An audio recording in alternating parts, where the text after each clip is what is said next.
এবং তারা প্রচন্ড পরিমাণ আসলে হতাশ হয়, কারণ আমার কাছে আসলেই কোনো ইনফরমেশন নেই এবং তারা অনেক মারধর করে আমার মোবাইল সব কিছু তারা অ্যানালাইসিস করে দেখতেছে আমি আসলে অনেক ইনফরমেশন জানি। আমার সাথে বিএনপির কোনো নেতার ওই আন্দোলনের সময় কখনোই কথা হয়নি বা ছাত্র দলের শিবিরেরও ওই অর্থে কথা হয়নি, কারণ কমিউনিকেশনগুলো যোগাযোগ করতে ওরা পরে আসিফকে একটা পরে তুলে নিয়ে যায়, কিন্তু টার্গেট করছিল আমাকে, যেটা আমাকে দেখা যাচ্ছিল, কিন্তু ঘটনা তো ওরা ঘটাইতেছিল আর কি।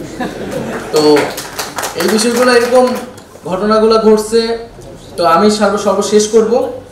সর্বশেষ এটাই বলবো যে আমাদের গল্পগুলা কেউ যাতে ভেবে না নেয় যে এটা জুলাই গণঅভ্যুত্থানের গল্প হয়, শুধু আমাদের গল্পগুলোই।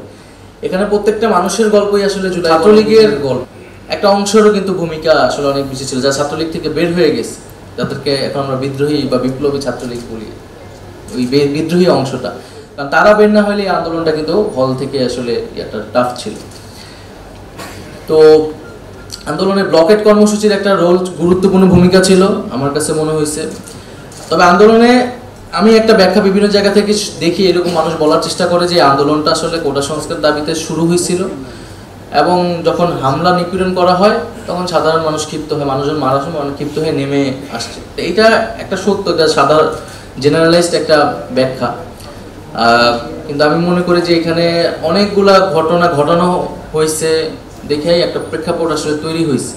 যেমন ব্লকেট কর্মসূচির মধ্যে দিয়ে কিন্তু ঢাকা বিশ্ববিদ্যালয়ের পুরা শিক্ষার্থীরা যুক্ত হয়েছে এবং ঢাকা শহরে একটা গণঅভ্যুত্থানের প্রস্তুতি আসলে তৈরি হয়েছে, একটা প্রেক্ষাপট তৈরি হয়েছে। আমরা যখন একটার পর একটা ব্যারিকেড ভাঙতেছিলাম এবং প্রতিদিন একটু একটু করে আগাইতেছিলাম, আমরা কারণ বাজার থেকে ফার্ম গেট, এই যে মানুষের ভিশনটা কিন্তু বাড়তেছিল যে আমরা আসলে গণভবন পর্যন্ত যাইতে পারি, আরো ব্যারিকেড ভাঙতে পারি। ব্যারিকেড ভাঙার যে সাহসটা, সেটা ওই মিছিলগুলো থেকে, ব্লকেট কর্মসূচি থেকে তৈরি হয়েছে।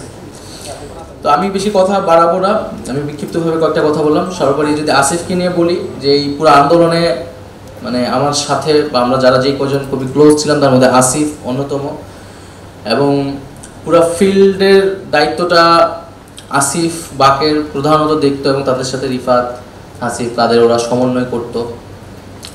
এবং মানে আন্দোলনে একটা পর্যায়ে হয়েছে আমি ফিল্ড থেকে অনেক বেশি বিচ্ছিন্ন হয়ে গেছিলাম, মানে আমাকে যেহেতু উপর লেভেলে অনেকগুলো যোগাযোগ বা অনেক কিছু ডিসিশন মেকিংয়ে থাকতে হইতেছে। পেছন থেকে তো মাহফুজ ভাই এবং আক্তার ভাই হেল্প করছে, একটা আক্তার ভাই গ্রেফতার পর মাহফুজ ভাই, নাসির ভাই এসে পরে যুক্ত হয়েছে, কিন্তু আসিফ বাকের পুরো ফিল্ডের পুরো ডিসিশনগুলা বা বাস্তবায়নের জায়গাটা ওরা সবসময় করছে এবং আসিফ অনেক সাহসী ভূমিকা নিছে, অনেক সাহসী সিদ্ধান্ত একসময় মানে একটা সময় ওর থেকেই আসছে।